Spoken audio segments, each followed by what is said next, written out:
Hey, everybody, and welcome to another My JavaScript Story. Talking to James Shore. James, you want to say hi? Hi there.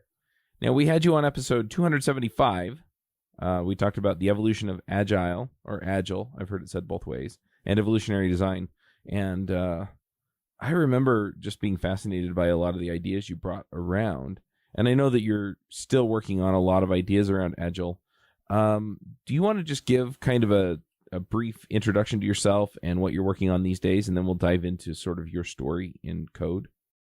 This episode is sponsored by Sentry.io. Recently, I came across a great tool for tracking and monitoring problems in my apps. Then I asked them if they wanted to sponsor the show and allow me to share my experience with you. Sentry provides a terrific interface for keeping track of what's going on with my app. It also tracks releases so I can tell if what I deployed makes things better or worse. They give full stack traces and as much information as possible about the situation when the error occurred to help you track down the errors. Plus, one thing I love, you can customize the context provided by Sentry. So, if you're looking for specific information about the request, you can provide it.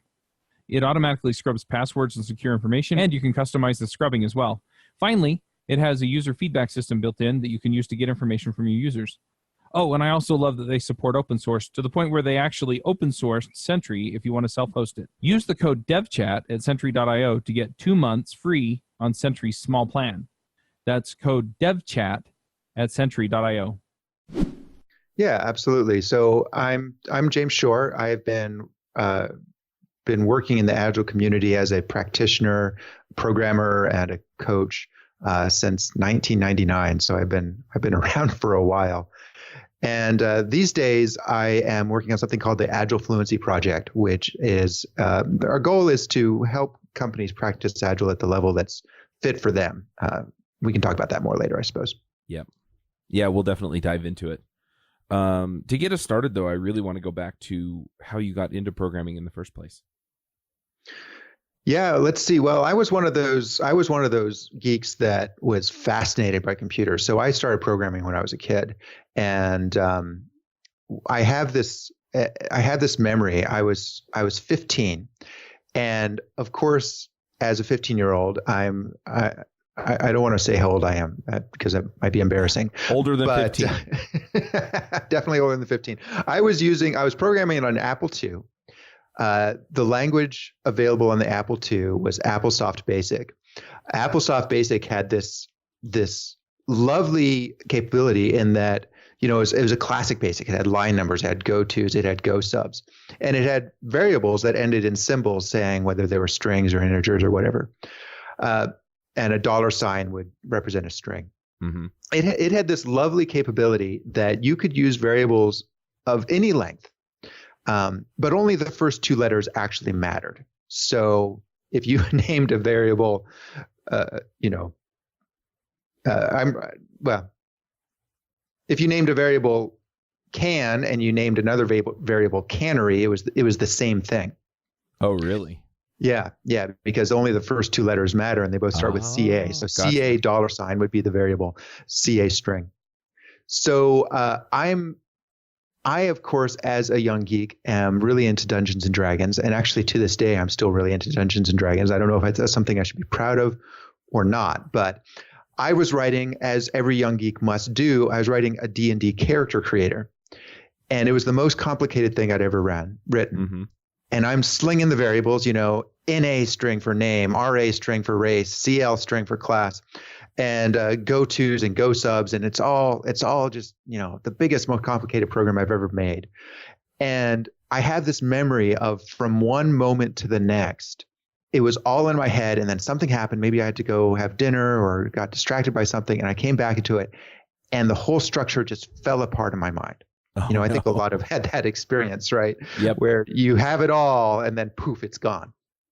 And I could not remember what CL string stood for or NA string. I couldn't remember what anything stood for. I didn't remember what the line numbers meant.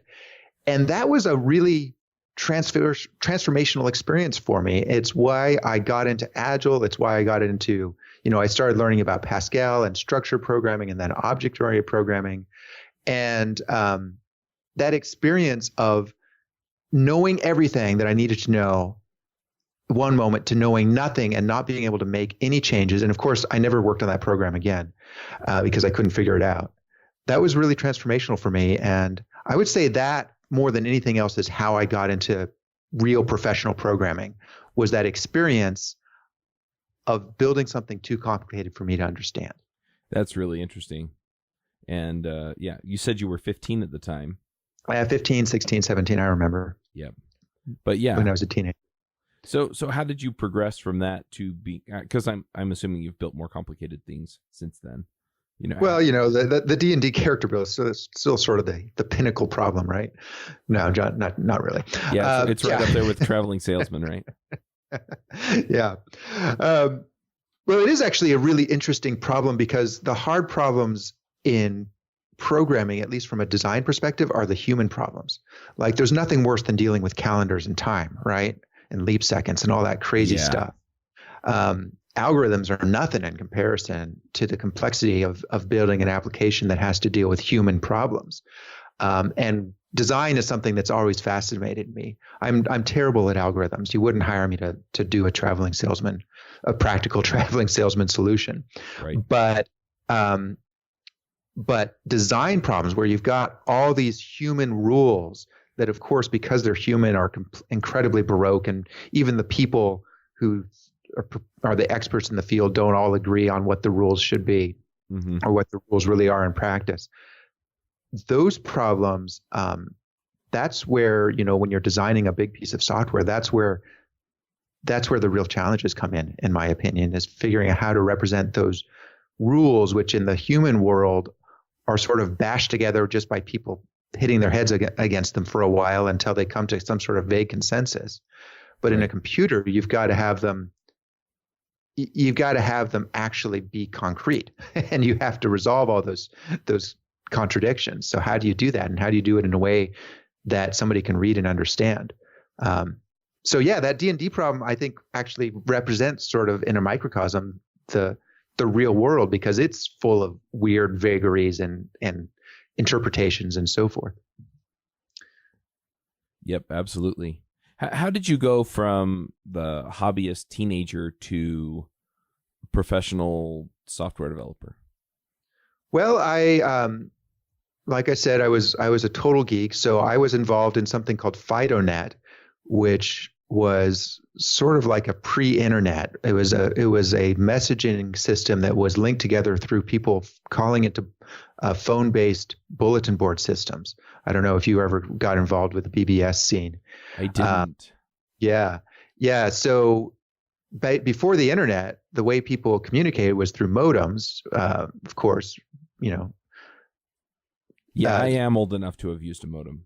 Right. So, well, for those listeners who are not, this was a device that translated digital signals into analog audio and communicated over the phone line. And there was no internet. So what you do is you'd call somebody who had a modem and had set up a server, and those servers were called BBSs. They were software that answered the phone and would present information for you, and you could go through menus and so forth. And one of the most popular ways for people to send email back and forth amongst all these servers around the world was called FidoNet. And so I was running my own point system, which was sort of a parasite on the maiden FidoNet system, in that I pulled data down, but I didn't call and forward anybody's email to anybody else. Because back then, long distance phone calls outside of your city, were really expensive. Yep. I remember when Sprint introduced 10 cents a minute, and that was a deal. And international calls were really expensive too. So FidoNet was a way for people to send email around the world without incurring a lot of international phone calls. Right. So this was sort of a bulletin board. This was sort of a forum that was available on FidoNet as well as the direct mail. And I contributed a lot there on one of the basic forums. A company saw what I was writing and hired me based on that work. And so that was my first real job out of college, was working for a company working in BASIC, doing insurance, doing point of sale software for companies that did glass replacement in the auto industry, auto glass shops. Oh, wow. Yeah, I remember getting into software, and that first experience of I'm getting paid real money to write real software. It was kind of exciting. It was, I was fresh out of college and I was woefully underpaid. I'm not even going to say how much I was paid. It was very underpaid, and I didn't have a car, so I rode my bicycle to work every day. But it was my first real job, and that was my ticket in. And even from that first job, I was always interested in how can we make software actually work. How can we keep it in our heads, not have it fall apart like that experience I had when I was a teenager. So I got very interested in software process design and software technical design, and that's what eventually led me into the Agile field. Yeah, that's exciting. In fact, why don't we go ahead and make that transition to the Agile field? We had you on to talk about Agile development and Agile. I'm trying to remember the exact terms, but we talked a lot about that, and I understand that you haven't done a ton with Ruby. So do you want to talk a little bit about that transition to Agile and what really connected with you there? Sure. I have programmed in Ruby, although it's I have to admit it's not my main purpose. I have never used Rails. I might be the only Ruby programmer, one of the few Ruby programmers who's never used Rails. But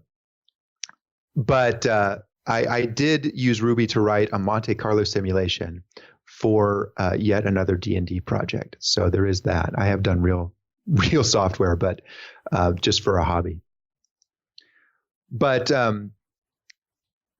what got me into Agile was one of my after I'd been in the industry for about 5 years, I was in a situation where I was still trying to figure out what's the process for doing software? How do you develop software as part of a team? And the thing of the day was waterfall. That was clearly and obviously the right way to develop software. Everybody knew it, everybody did it or aspired to do it. And I had this book that was published by IBM or a bunch of IBMers. And I remember it because it had a blue cover, and on the inside of the cover was this huge graph that showed who was going to be assigned to the project at what stage. You started out with your requirement analysts on the project, and they were going to spend this amount of time, this number of people in this amount of time, and then you're going to have your architects come in. They're going to do the overall application design. And then you'd have your system designers come in, and then you'd have your programmers who would be a lot of them, but they wouldn't have to be really smart. And they would come and implement the design that they were handed. And then they would transfer off to testing. I remember they had this really complicated graph. And I love this graph because it was so crisp and clear, and it made everything very straightforward. And so I remember I was at a company, we were building automation for robotics for chip fabrication plants like you see at Intel. And these robots would transfer the chip wafers from one station to the next. And they were doing this process better than anybody else ever had that I'd worked with. They were really doing it by the book. They had a tool called Rational Rows, which was it was called a computer-assisted software engineering tool. It would take diagrams that you drew, all your design diagrams, and it would automatically translate them into code. It wouldn't actually write the software, the code part, but it would make all the classes and methods and everything you needed. They had giant plotters to print out these diagrams, and they hung them on the wall. They did use cases, everything by the book. It was the worst failure I've ever experienced. It was a complete disaster. It was terrible. That case tool, Rational Rows, it had this lovely capability that if you when it generated the software for you, when it auto-generated the structure of your application, if it didn't recognize a method, it would comment it out. But also any comments that were outside of methods, when it regenerated, it would just erase. So if you renamed a method and then ran the case tool twice, the first time it would comment it out, and the second time it would erase it.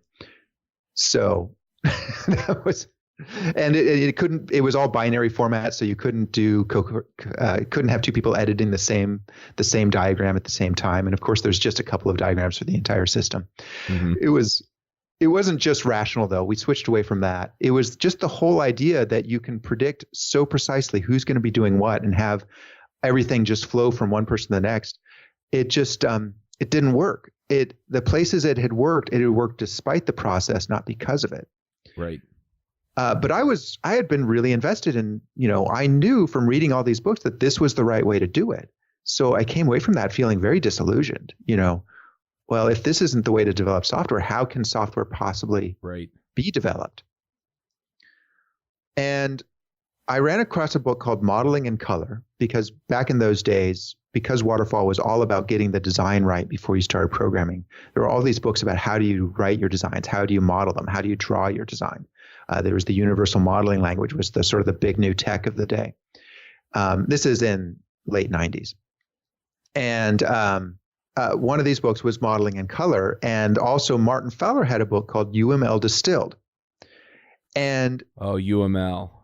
Yes, UML Distilled. And Martin Fowler, of course, is still to this day one of the premier people in the Agile community. And he stuck into that UML Distilled book a chapter, which got taken out of the later editions when he stopped being the one responsible for it, a chapter about lightweight processes.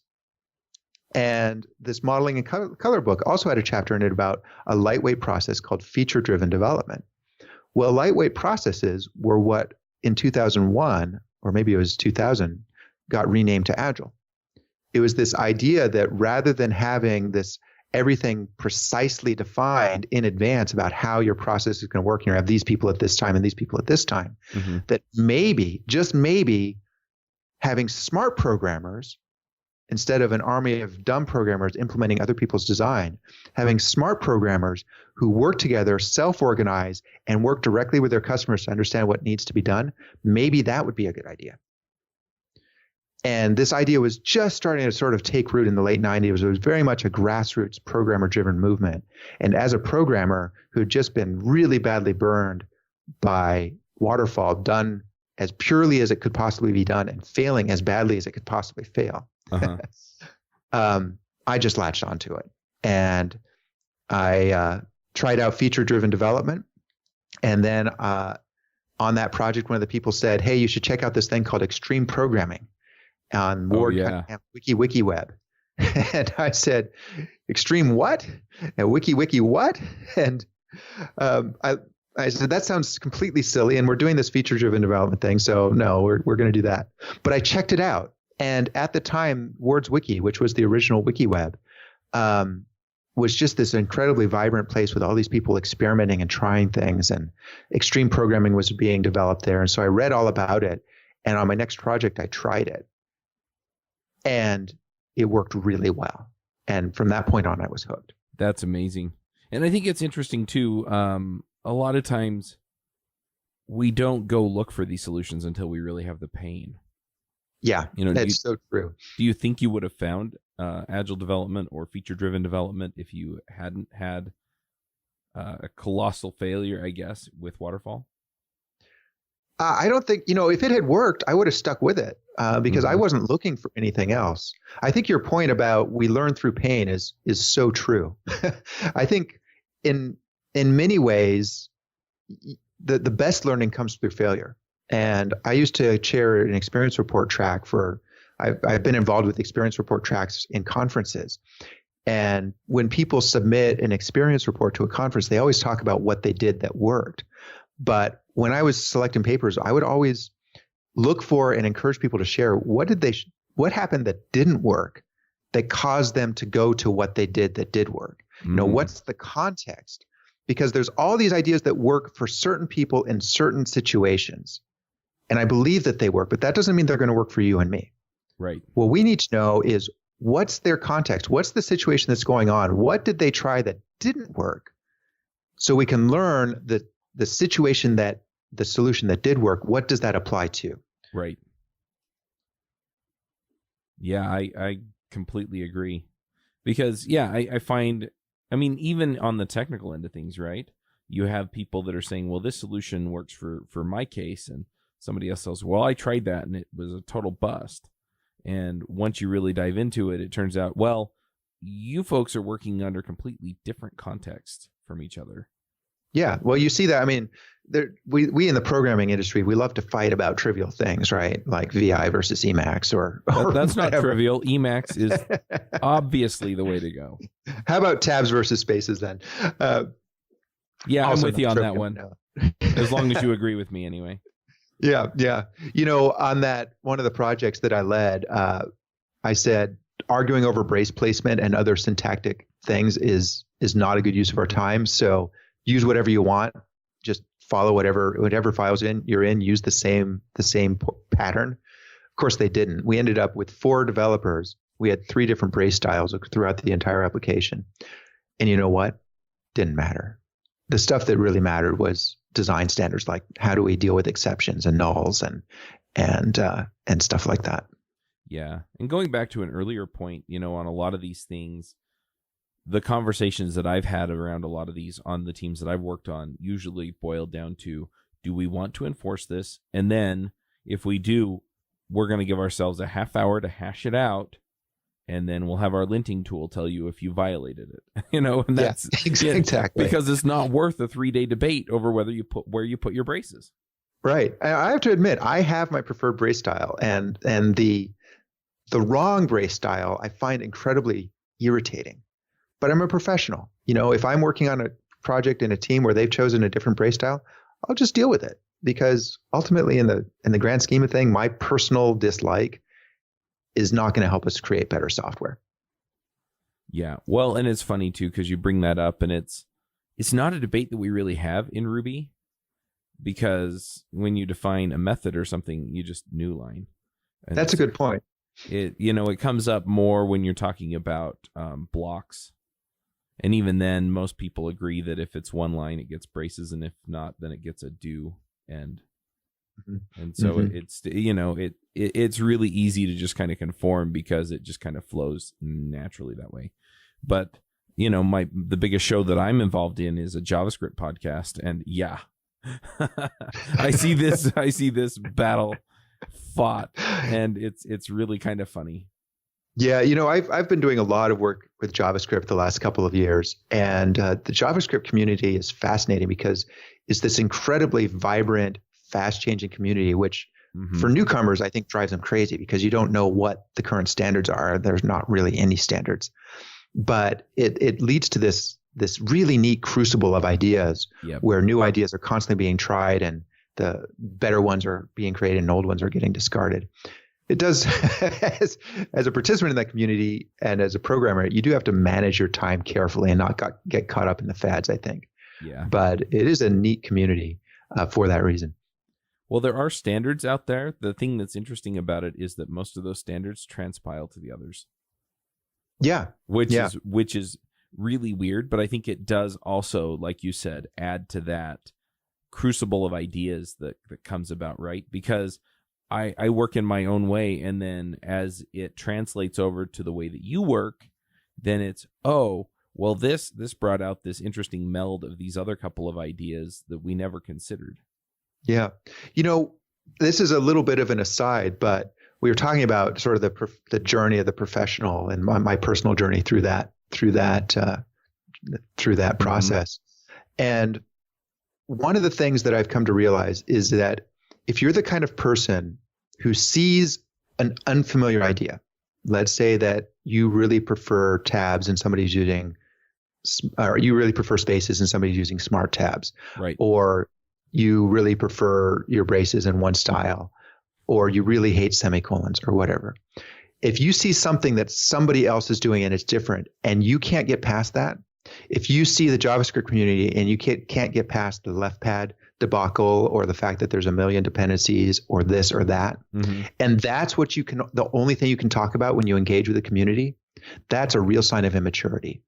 I think the professional developer, the experienced senior developer, is able to look past those trivialities of style and find the substance. And the great programmers find what they can steal, not what they can dislike. I think that's absolutely crucial. In fact, if I could make that point for months at a time on my podcast, I would, because when we're really talking about these ideas, and we see this too. I mean, the political climate in the U.S., people just won't talk to each other. They just want to dismiss what everybody else is saying. And, it comes back around to that too. Well, it turns out that I talk to people who are on the complete opposite spectrum from me, and we agree on like 70, 80% of things. And so, and on the other things, they usually have some rational reason for believing what they believe, just like I have rational reasons for what I believe. And so if we can get down to those ideas and then kind of build a foundation around it and then have a conversation about it, and without being dismissive, without fighting over it, without not being able to get past whatever the issue is, that's where we really have constructive process in defining these ideas and understanding how we can move forward and at least get some of what we want for everybody. And then where we diverge, then we can talk about the merits of either argument. Yeah, exactly. Ultimately, a dismissive approach, and of course, I read Hack Your News, and you see this all the time, what they call the middle brow dismissal. It's intellectual laziness. It is a cheap way of feeling good about yourself because everybody wants to feel superior. It's sort of the human condition to want to feel like you're not. At least people don't want to feel inferior. Right. So when presented with an idea that may be a little bit challenging, or that you don't understand, an easy way to feel superior is to dismiss it. Say, that's a bad idea, or you're a bad person.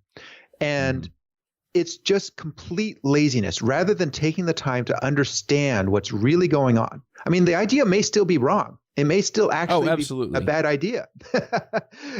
I'm not going to say that every idea is good, but if you can't understand why people are doing that, really understanding it, and you have to focus on something shallow like, her JavaScript sucks, or her Ruby's slow, then I've lost a lot of respect for you.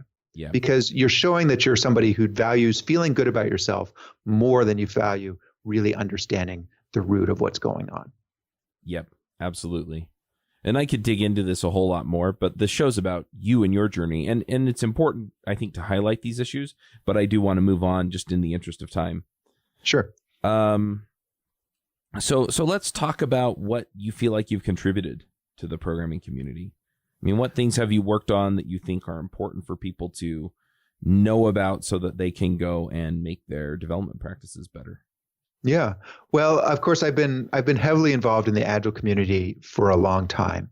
And Agile has gotten sort of a bad rap these days because it's been glommed onto by a bunch of consultants. For laughing. Yeah, no, that's fine. It's frustrating to me because, back in the day when I got involved with Agile, which was late 90s,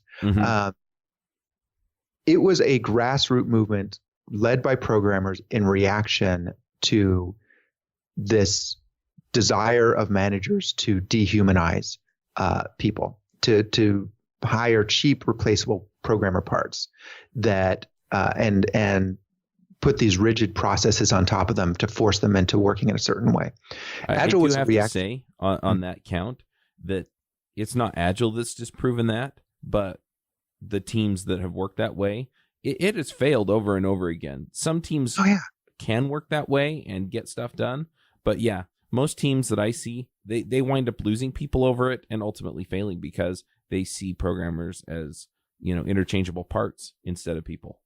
Right. Yeah. And this is a profession that ultimately what we're doing, unless you're doing something that's really algorithm heavy, which most software is not, this is an environment where our job is to take the messy human world and translate it into crisp, clearly defined rules that a computer can execute. That is fundamentally a communication problem. It's a problem of communicating to the experts to understand what the rules really are. It's a problem of communicating to each other through the design of our code, and it's a problem of communicating to the computer. And I have to say that's the best definition I've heard of software development, is translating the messy human world into processes that the computer can understand and execute. Yeah. Yeah. And it's really a human problem. So if you think of your people as not humans or as, code monkeys, that's not, if you treat them as sort of this interchangeable parts, then you're not going to get people who can do that human job, or you're not going to, or you'll get the people who can do the job, but you will prevent them from doing that job because you will think of them as people who don't do that kind of job, and you'll get bad results. Yep. So unfortunately, and Agile was a reaction against that mentality. And of course, what's happened over time is Agile has been captured by people who still think that way of programmers being interchangeable parts, and I just want a reproducible thing, and they want to micromanage, and they've turned it back into what it was a reaction against. So that's sort of something that frustrates me. So I am fighting the good fight. I have always been fighting the good fight, trying to prevent that. I have a book. So you asked me, what contributions have I made that people might know about or want to know about? I have a book. It's about 10 years old now, but it's still actually mostly current. It was written to be fairly evergreen. It's called The Art of Agile Development. It's all about how to do Agile in a way that follows that grassroots programmers matter approach. I also have done a bunch of software over the years, most of which is no longer an open source stuff. The most recent things that I think people might be interested in, I have a tool called Quixote, which is a tool for unit testing CSS, using JavaScript as the driver. And I also am going to be talking at Deliver Agile Conference next week, and I'll be probably posting about this on my blog, which is at jamesshore.com, on how you can test code without mocks. So how can we test code without having a lot of integration tests, without having a lot of frameworky boilerplate magic? So that should be pretty interesting. That sounds amazing. The biggest thing that I'm working on, though, these days is the Agile Fluency Project. And this is part of that fight against the micromanagement and dilution of Agile. This is trying to get people to – this is an effort to get Agile done well in every organization that needs Agile at a level that's appropriate for this situation. And by done well, we mean really following the principles of Agile about paying attention to the people. Some people say the only thing you need to do to develop good software is hire smart people, put them in a room, and get out of their way. Well, that's kind of what Agile is about. Now, what do you do when things are more complicated than that? Yep. And depending on what kind of results you're trying to get, the way you're going to approach that is going to be different. So that's what the Agile Fluency Project is all about. And I'd say that's sort of my biggest thing these days is that project. Very nice. Is there a place people can go to check that out? Yeah, we wrote a long article. The thing that we developed that sort of led to the Agile Fluency Project was Diana Larson and I. Diana Larson is a co-author of the book Agile Retrospectives. If you've ever done a retrospective, you've probably used her work. She is extremely intelligent and she explains things so clearly. I love everything that she does. I really enjoy working with her because I'm a programmer by background and she's an organizational development person. So all about the interactions between people and teams and so forth and managers. And so we do a lot of work together, and we're co-founders of this Agile Fluency Project. And it's really neat to have these different perspectives, me with a technical background, her with the organizational development background. I just love working with her. So several years ago, back in 2012, we created something called the Agile Fluency Model. And what this was a look at how does people's fluency with Agile change over time? How do teams change over time? And we published we shared this out with a bunch of people to get their reviews, and one of them was Martin Fowler, and he ended up publishing it on his site. And just recently, we have updated that article. We've put out a completely rewritten second edition that goes into a lot more detail about. It's really something you can share with your managers. It's about what should you expect from your Agile teams. What kind of benefits will you see from different types of Agile? What kinds of investments do you as a manager need to put into your organization to get those results? And then as team members, and people interacting with teams, what kind of skills and proficiencies do you need to have? So it sort of lays out everything you need to know without being specific to any one Agile methodology. I'm an extreme programmer from way back, but Scrum is really popular. Kanban is really popular. All of these work in the context of the Agile Fluency Model. So if you go to agilefluency.org, there'll be a link to that model, and that's sort of a good place to start. And then there's additional material on that site that we offer for people who are interested in working with us to learn more or do more. That's awesome. And I'm just kind of browsing the website a little bit, and I mean, there's a lot here that just, yeah, it's almost a guided tour for how to self-organize so that you can create the environment you want to work in. Well, exactly. I think that word you use, self-organization, that is something that people forget, especially the micromanagers and the consultants making a buck off of the micromanagers. Agile is about working together as a team to choose and create the process that is the best fit for what your organization needs. Yep. And it's about self-organizing around that. Now, in the early days of Agile, what was really hard for people and where Agile would fail or people would burn out on it was that they couldn't get support from the organization to do that self-organization, because that's threatening to managers. I'm not saying managers are the bad guys, but there is but in order to do Agile well, you have to have management support, the willingness for you to create a cross-functional team who's going to make their own decisions about what to develop, or at least how to develop it. And if you don't have that, you can still do Agile, but there's going to be this job of somebody who's shielding the team from the rest of the organization. And that's a very tiring job. People would burn out on it. Yeah.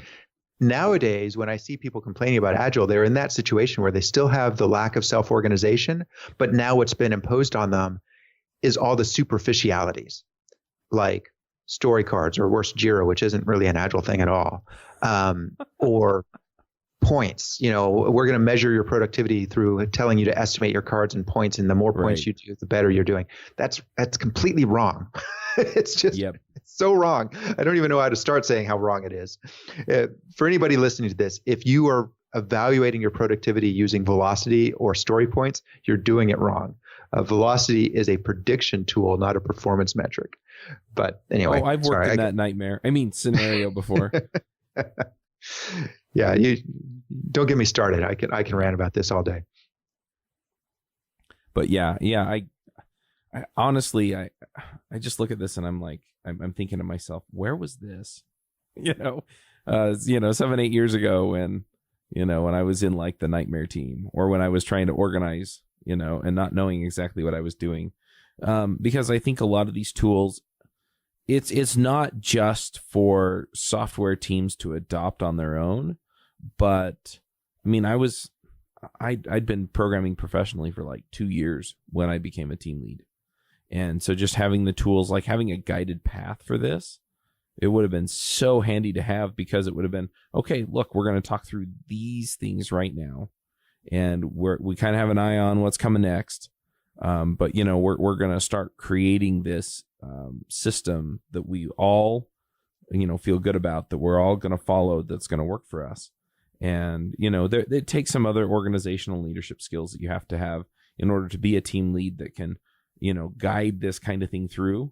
But yeah, the guide rails were, well, I could have gone out and become a certified Scrum Master or something like that. And so something like this, where it's like, look, figure out what works for you, and here are some ideas. Yeah, just so valuable. Yeah. Well, that's the intention. I hope people do find it valuable. We do have something called the Agile Fluency Diagnostic, which is for people in a situation where they have, typically this is consultants or internal consultants, but people who have influence over the way work is done across 5 or more teams, a bunch of teams in the organization. Oh, interesting. Yeah, there's something really interesting that happens there. If you look at a single team and you look at the results they're producing, it's easy to say, well, they're not producing the results you want because the team's doing it wrong. And I've known some organizations that were really blame-oriented who would fire the manager and dismantle the team if the team wasn't producing the results they wanted to see. Right. But the fact is that organizations are built, as Diana likes to say, organizations are built to achieve exactly the results they get. And if you're seeing a lack of performance, maybe it's the people on the team, maybe it's the manager, but most likely it's the organizational system preventing the results you want, because the system, the context in which a team lives, has so much more influence on the team than on their bigger picture behaviors than necessarily the team itself. Assuming you're doing a decent job of hiring, and if you're not, that's still a systemic issue. Yep. If you can't hire capable people, that's a systemic issue. If you are hiring capable people and they're not doing a good job, there's something wrong with your system. So the Agile Fluency Diagnostic, when you're working with multiple teams, 5, 10, one of the companies we worked with here in Portland had 50 teams, is a way of looking at what's going on across all the teams. And then when you see a trend, when you see 80% of the teams having trouble in a particular area or doing well in a particular area, that tells you about the organizational system and what you because this is a tool for helping leaders decide what to do strategically, you as a leader can do to invest in improving that system rather than saying, oh, well, this is just the people involved, because it's never the people. I mean, sometimes there's individuals who are toxic, but usually it's the environment you've put them in and the constraints you put in, often even unwittingly, that are preventing success. I have nothing to add to that. Yeah, I think you hit it right on the head. So I'm just going to ask, is there anything else that you're currently working on that you want to shout out about before we get to picks? So I am very excited about this testing without mocks. I am a programmer by background. I do a lot of this agile work, which, because it's a human problem, involves a lot of non-programmer stuff. But I still do a lot of programming. And I'm most excited from a programming perspective about this testing without mocks idea. The ability to have code that is thoroughly tested without requiring you to write integration tests and without requiring you to write code that is hard to refactor.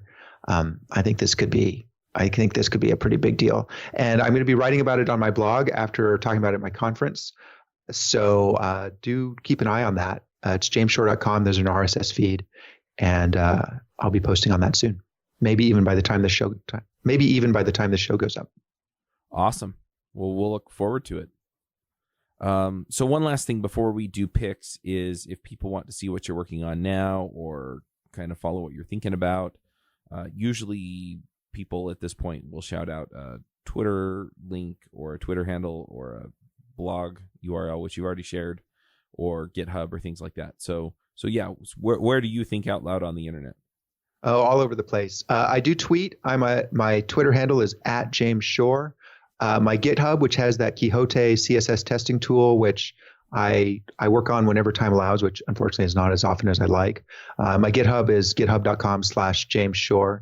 My writing is at jamesshore.com, and there's an RSS link that you can find out where I'm going to be speaking, and any of my thoughts will show up on that RSS feed.